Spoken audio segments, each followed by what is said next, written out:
Assalamualaikum warahmatullahi wabarakatuh. Kembali lagi di channel Catatan Bunda.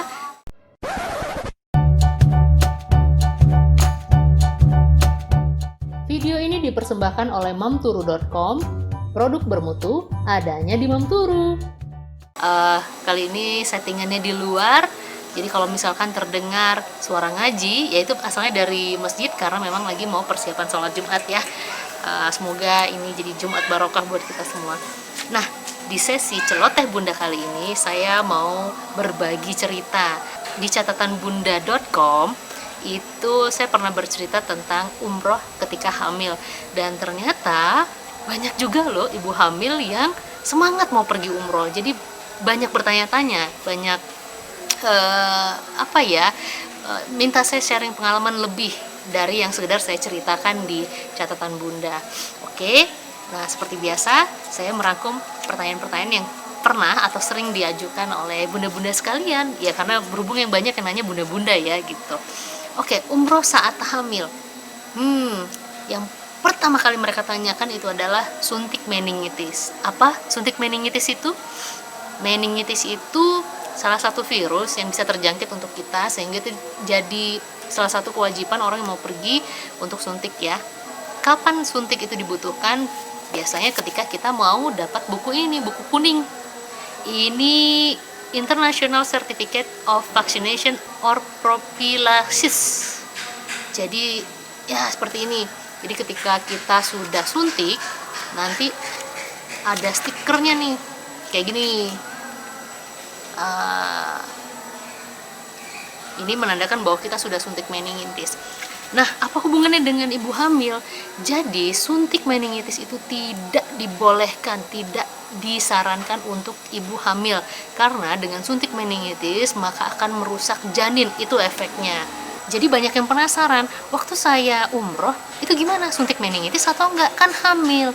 Jadi kondisinya waktu itu saya suntik sebelum hamil, jadi tidak bermasalah. Khusus wanita ketika mau suntik meningitis, kita harus tes kehamilan, pakai test pack. Mereka akan kasih test pack. Dan waktu itu kondisinya saya memang lagi haid. Saya udah bilang, saya lagi datang bulan, masa udah pastilah saya nggak hamil. Enggak bu, ini harus dites juga. Akhirnya dites, memang hasilnya negatif.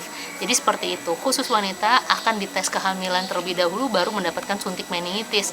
Karena ya tadi, kalau misalkan ibu hamil disuntik meningitis itu akan berakibat buruk pada janinnya, akan merusak janin. Jadi lebih baik tidak suntik meningitis. Lalu gimana nih kalau misalkan udah keburu hamil duluan tapi saya pengen umroh? Nah, ini saya baru tahu loh. Jadi dari pembaca juga sharing, dia bilang boleh kok ibu hamil tetap dapat buku kuning ini tanpa melakukan suntik. Sama halnya kayak anak kecil, datang aja ke tempat suntik meningitis, biasanya di kantor pelabuhan, atau kemarin saya baru suntik itu di klinik ya, salah satu klinik yang memang ditunjuk untuk pengadaan suntik meningitis juga. Nah, saya konfirmasi coba ke travel umroh dan informasinya sama ternyata. Jadi ibu hamil, anak kecil itu tidak perlu disuntik, akan mendapatkan ini juga. Tapi khusus ibu hamil harus menyertakan surat dari dokter menerangkan bahwa ibu sedang hamil, jadi tidak akan disuntik meningitis dan tetap dapat ini dan bisa ngurus visa gitu. Jadi yang ibu hamil, ayo semangat, ternyata nggak perlu kok suntik meningitis gitu. Dan kalau saya waktu itu memang tidak hamil, jadi suntik sebelum hamil gitu. Beberapa bulan kemudian baru ternyata saya hamil dan saya berangkat. Oke, jadi masalah suntik meningitis clear ya. Mau hamil, mau tidak hamil itu bisa dapat buku kuning. Kemudian pertanyaan berikutnya adalah, kenapa Mbak tetap mau umroh padahal kan kondisinya hamil? Nah, ini balik lagi sih, siapa sih yang nggak mau umroh sebenarnya ya? Dan banyak beberapa alasan. Oke, yang pertama memang mau umroh, tapi tidak dipungkiri kalau ketika saya cancel nggak umroh, uang nggak bisa kembali. Tapi ya itulah, ketika memang itu niatnya ibadah, Allah kasih kemudahan-kemudahan buat kita. Usia kandungan berapa sih yang sebenarnya boleh ikut umroh? Nah, waktu itu juga saya akhirnya browsing, ketemu tuh paling tidak usia kandungan atau usia kehamilan yang masih diperbolehkan untuk terbang. Jadi biasanya usia 4-6 bulan itu masih boleh untuk pergi umroh. Dan dengan catatan seperti tadi ya, ada surat keterangan dari dokter. Nah, waktu saya suntik meningitis sebelum hamil, kemudian setelah mau berangkat baru ketahuan hamil, kurang lebih waktu itu sekitar 4,5 bulan usia kandungannya. Saya datang ke dokter, kemudian saya tanyakan, saya boleh terbang? Boleh gitu. Nah, cuman waktu itu dokter saya tuh nggak ngasih surat, jadi surat keterangan atau surat izin dari dokter bahwa saya boleh terbang. Dia cuman menyarankan, ya gimana istilahnya, tutup-tutupi aja gitu kalau Anda hamil gitu, dan kemudian harus tahu diri. Tahu diri dalam artian, namanya ibu hamil, kondisi kesehatannya, kondisi fisiknya itu tidak seperti orang normal gitu. Jadi kalau Anda capek, istirahat, kalau Anda lapar, makan, kayak gitu, atau nyemil. Tahu diri, itu sih kuncinya, tahu diri. Jadi tidak masalah kalau memang Anda merasa diri Anda kuat untuk melakukan umroh, dan memang dokter juga menyatakan gak ada masalah. Tapi lagi-lagi, kalau ternyata dokter Anda memang tidak menyarankan untuk terbang dengan kondisi kehamilan Anda yang mungkin gimana ya, kurang baik misalnya gitu, ya sebaiknya ya lebih baik ditunda daripada nanti banyak mudorotnya ya gitu. Lalu bagaimana pengalaman saya selama perjalanan dan akhirnya umroh di sana gitu ya, akhirnya ke Madinah, Mekah, seperti itu. Yang saya rasakan ketika itu perjalanan dari Indonesia ya, jadi itu pengalaman pertama saya juga sih untuk keluar negeri. Ternyata kita tidak boleh bawa cairan lebih dari 100 mili. Jadi waktu itu saya kondisi hamil ya, dari jam 3 pagi udah mulai start ke Soekarno-Hatta.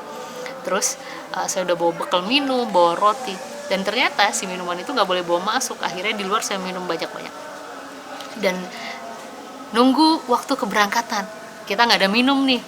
Di pesawat dikasihnya lama, begitu datang juga dapat secangkir. Nah itu, selama perjalanan saya ngerasa dehidrasi ya, jadi kayak kurang minum. Jadi tiap-tiap kalau pramugari datang, mau jus, mau apa, saya mintanya air putih, water please kayak gitu. Aduh, rasanya tuh kering banget ya. Itu kendala saya yang pertama, dehidrasi. Jadi memang secara teori juga ketika kita terbang lebih dari 4 jam itu juga akan merasakan dehidrasi, apalagi kondisinya hamil ya. Kita butuh belasan jam untuk ke sana gitu. Lainnya gimana ya? Anda deh berkendara naik mobil atau nggak ngapa-ngapain juga kondisi hamil, rasanya pegel kan. Nah ini kebayang harus terduduk sekian belas jam di pesawat. Nah itulah nikmatnya ya, anggap aja itu nikmat ya. Itu dua masalah ya, tapi akhirnya semua sirna karena memang niatnya untuk ibadah. Jadi ketika Anda memang memutuskan untuk pergi umroh ketika hamil, nikmatin dan niatkan untuk beribadah. Lalu cerita ketika saya sampai di Lalu cerita ketika saya nyampe di Madinah atau di Mekah gitu kan. Nah, rasanya kalau udah sampai Madinah, Mekah tuh paling tidaklah 5 waktu itu kita sholat di masjid ya. Dan 5 waktu ini saya tidak bisa jalankan di masjid. Saya banyak sholat wajib ya, banyak di hotel akhirnya. Karena untuk bolak-balik penginapan masjid itu cukup bikin lelah untuk saya waktu itu. Jadi itulah salah satu kekurangannya juga ketika kita umroh ketika hamil ya. Nah lagi-lagi kalau kondisinya sudah seperti itu, tahu diri. Saya ingat aja kata dokter kemarin itu, kalau misalkan ada merasa capek, ya sudah stop. Tidak perlu 5 waktu untuk beribadah, sholat di masjid gitu. Walaupun rasanya hati ini berat banget ya. Kemudian makan. Niatkan diri Anda untuk menjaga kesehatan dan bayi Anda. Jadi akhirnya Anda harus makan, jangan gak selera makan, apa aja makan. Mau nasi biryani, kebuli, makanin aja. Martabak, wah, anggap aja semua makanan enak. Karena ketika kita ngerasa males-malesan, jangankan yang hamil, yang gak hamil pun males makan. Jadi jangan sampai males makan ya. Nah kemudian ada cerita menarik juga ketika saya melaksanakan ibadah umrohnya. Jadi sebenarnya untuk ibu hamil itu bisa ketika tawaf, bukan tawaf ya, mulai dari awal lah, tawaf, sa'i itu bisa menggunakan kursi roda. Tapi waktu itu satu rombongan saya usia kehamilan 4,5 bulan, satu lagi ada yang berusia 6,5 bulan ya. Jadi ketika dari awal saya bilang saya nggak mau pakai kursi roda. Nah ketika sa'i lebih-lebih itu kan beberapa kali putaran ya. Nah saya ngelihat nih si ibu hamil satu rombongan saya, dia juga kuat, berarti saya juga kuat loh. Dia hamilnya lebih besar dari saya gitu kan. Saya harusnya bisa. Wah, itu rasanya akhirnya dipaksain semangat gitu kan, oh ini ibadah umroh pertama saya gitu. dan dan sedihnya lagi waktu itu, namanya ibu hamil kan biasanya beser kan. Nah ini sekian jam harus nahan, jadi kondisi perut besar, nahan pipis, rasanya aduh sakitnya tuh sampai ke atas. Itu nyiksa banget deh di umroh pertama itu. Alhamdulillah semuanya terselesaikan ibadah umroh saya. Nah lucunya besok pagi saya ketemu tuh dengan ibu hamil yang saya bilang tadi, terus dia mau melaksanakan umroh lagi. Saya agak ini juga ya, agak takjub juga gitu. Kemarin umroh mbak? Ya umroh, saya umroh. Mbak jalan? Enggak, saya naik kursi roda. Dan ternyata yang saya lihat itu adalah kembarannya yang tidak hamil. Jadi jadi saya sarankan ketika Anda hamil dan memang lagi melaksanakan ibadah umroh, ya pakai kursi roda lah ya, karena aduh, jadi memang nikmat sekali lah seperti itu. Nah, kemudian apa lagi ya? Oh iya, katanya di Arab itu yang nggak batuk tuh cuman onta. Awalnya saya nggak apa-apa, saya nggak ngerasakan, kayak saya sehat-sehat aja nih, nggak batuk, nggak flu gitu. Tapi saya sekamar dengan ibu dan kakak saya yang akhirnya terserang batuk. Nah saya terserang batuk juga. Dan itu jadi satu kendala lagi ya ketika hamil, batuk-batuk. Gimana sih yang ngerasain hamil batuk, nahan pipis, aduh susah. Jadi saran berikutnya adalah selama di sana Anda sebaiknya pakai masker ya. Oke? Nah, jangan kan yang lagi hamil, nggak hamil aja sana puas-puasin minum air zam-zam. Jadi ketika hamil, wah itu kayak rasanya lebih-lebih dari kelapa muda minum tiap hari. Oh, banyak-banyakin. Tapi jangan yang dingin ya, yang biasa aja. Karena kalau dingin bisa memicu untuk batuk juga. Oke, saya rasa sekian dulu cerita pengalaman saya. Sampai ketemu di cerita lainnya. Selamat siang. Assalamualaikum warahmatullahi wabarakatuh.